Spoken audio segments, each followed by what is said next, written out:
All right, today guys, we are going to do an axle seal on a Dana 70. So Dana 60, Dana 70, 14 bolt, all the AAMs, very, very similar. Some of them do have a different seal style, but they're very, very similar. Just pay attention when you're taking it apart, make sure you get the right seal, and the process is gonna be basically the same. You probably do wanna look up your specs for your differential, your torque specs and all that stuff. I'm gonna give you the torque specs for the Dana 70 that I'm working on in this video, and maybe a couple others if I can find them quickly. Other than that, you can use this for reference. So, tools that you are going to need is your Fisher Price tool set. So your normal tool set. You're going to need a hammer.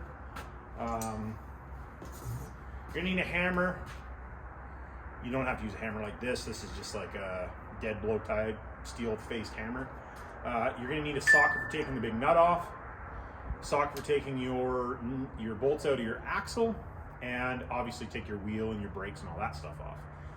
But I'm not going to get into that because we're talking about axle seal, not about brakes. So, and then you need a pair of pliers. So not all these are going to be exactly the same, but the Dana 60, Dana 7, Dana 80 are the same.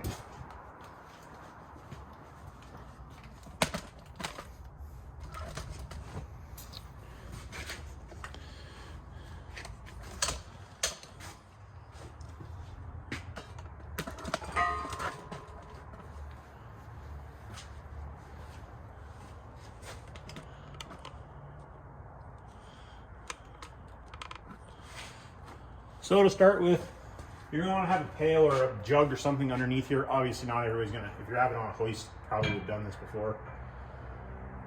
But you're going to have some oil come out of here. On this one we are not, because this is still a fresh diff. I just have to take it apart for doing some brake stuff, brake upgrades that I'm doing. So first we're going to do is pull these bolts out to hold the axle on. Like I said, these are not tight in this diff. They were just here for plugging the hole up.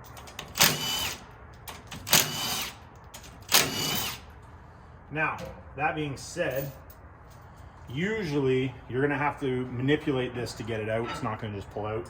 Most of the time, you know, if you have an aftermarket axle and you don't wanna whack it, usually you just take a hammer. That's what the hammer's gonna be for. Swat it in the middle a couple times and it'll pop itself out from the vibration of that. So you can do that, or I don't recommend jamming a chisel in there. You could use a putty knife if you had one. You want to do that, but you, like I said, you can even, if you have a big dead ball hammer, you can whack it with that. So pull the axle. So now, if you guys look inside there, you have to pull this little tab out and then take the nut off. So this little tab is a locking tab, which basically keeps the nut from spinning or from backing off, I guess. Usually you're just gonna be able to grab that with a pair of pliers and pull it out. Sometimes it will be jammed in there. I just put this one in, so it wasn't too bad. I do recommend changing those every time you take it apart. So we're gonna take the socket for these ones is a 2 9/16. I will put a link in the description for that for you guys that are interested. This is a big nylock nut. I do recommend there again changing these as well. You know, do I always? Not always. Do I recommend it? Absolutely. So at this point, you've already taken your brakes and stuff off. If it's a drum, you've already pulled your drum off. Unless it's a drum that's backed off the back of the hub, then obviously you haven't taken it off yet. But as long as your brakes are done, you know, you got your brakes off at this point, or your brakes backed off if you have to on a drum. Now you can basically pull it off. Usually this is going to be dripping oil, so you're going to get oil all over the place. This one obviously is not, but relatively easy. So for the most part, you should just be able to pull this off. I know this one's going to pull off easy because it's just been long, but you just want to watch you don't drop this bearing out.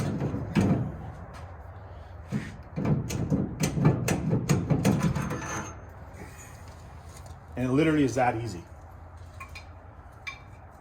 So we're gonna now take this, go over to the bench, and I'll show you how to do the seal. Guys, now that we got the hub off, I'm gonna quickly show you. I'm not pulling the seal out of this one because I've already done that on this. It was in another video, but there was a time lapse. But I'm gonna explain how to do it so that you understand how to do it. So there's a couple different tricks that you can do. I'll share them with you in a minute. So this is the hub, got it pulled off there now. What we need to do is you need to take this old seal out. Like I said, I'm not gonna take this seal out just because it is a brand new seal and there's nothing wrong with it. So, but if you take this pry bar or a pry bar and you put it in there and you just whack the pry bar, even whack it with a hammer. I know most people aren't gonna do it with their hand. Whack it with a hammer. You'll pop that seal out of there 99% of the time. I like these adjustable heel bars. This is actually a Snap-on brand, but I have some that are not Snap-on brand. I'll put a link in the description if you happen to be interested in one. I think it comes as a kit. Now, you get that seal out, you wanna check the bearing, make sure the bearing is all good. And as long as the bearing is good, you can just put everything back together. Lots of times they'll be fine. If there is some damage, you should maybe change those. I will show that in another video. Put the new seal in. I use a pounder that I built a long time ago for putting these seals in. And that's what this is for. So basically you just put it on top of the seal, you take a dead blow hammer and drive the seal in. Now, I realize not everybody's gonna have something like that. What I always tell guys to do if you don't have that tool is take your old seal, put your new seal on, put your old seal on top of the new seal, and then find something that's flat and a heavy piece of material that you can hammer on, and you can just use a regular hammer too. Also too, you can buy a seal pounder kit. This one's actually not big enough. It's just I didn't feel like dragging my big kit out for doing it. But you can buy these. If I can find something that's reasonably priced for you guys, I'll put a link down in the description for it just so that you can see what I'm talking about.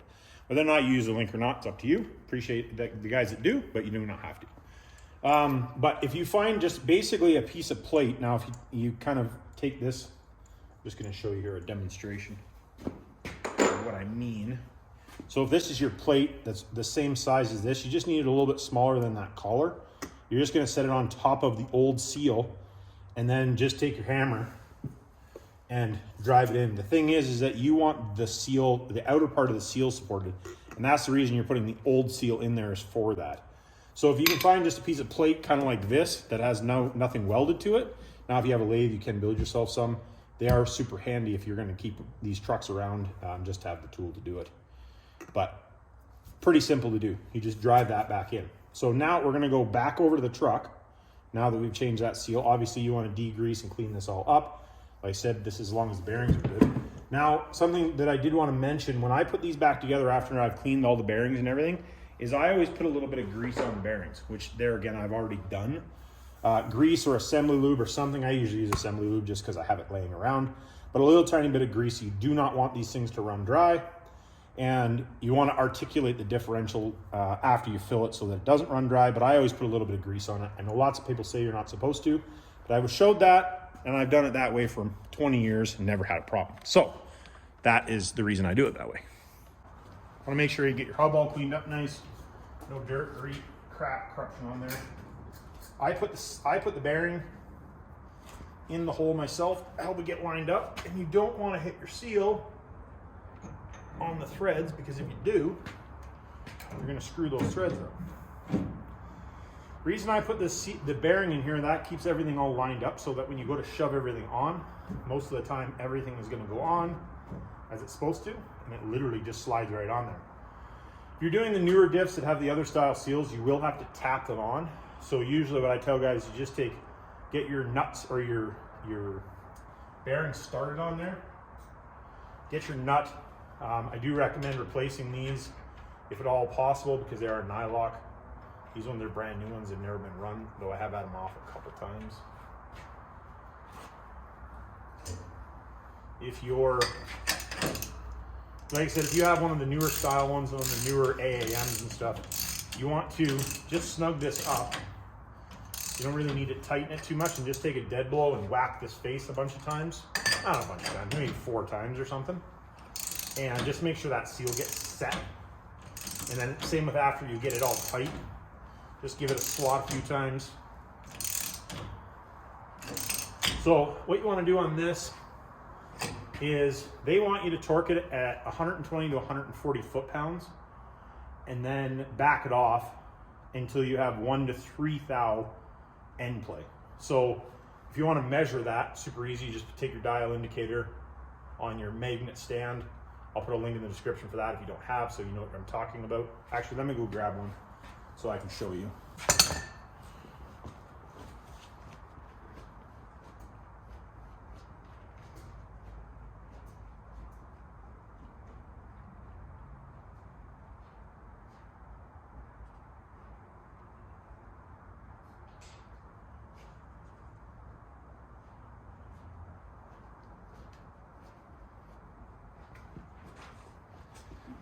This is dial indicator on a magnet stand, magnet base. Does not need to be an expensive one.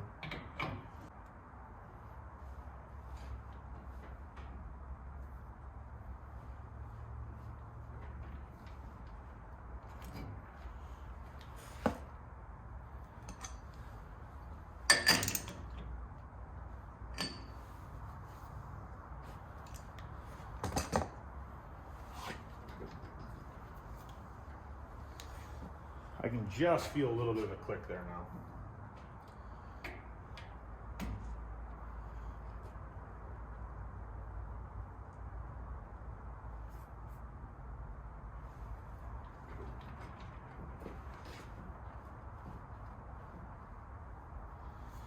That's about 1 thou right there. I don't know if you guys will be able to see that in the video or not, but so basically you're just looking for 1 thou.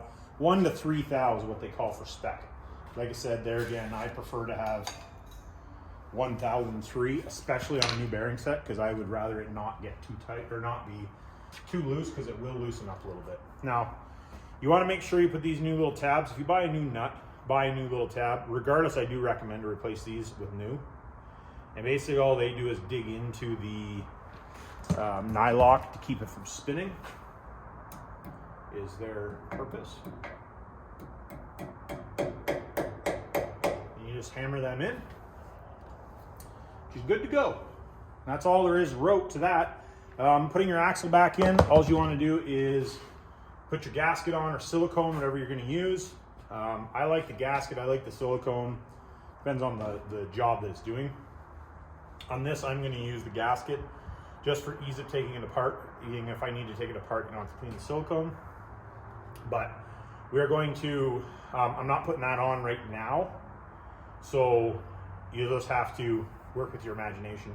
I will put the torque specs for the nut, these bolts, for a Dana 60 and Dana 70 and a Dana 80 in the description down below. So like, subscribe to me down in the comments. And remember, it's not rocket science, but if you're going to be dumb, you better be tough. Hey guys, check out the merch store, cutteruprob.com, link in the description, for all the new merch that I just dropped. Help out the channel.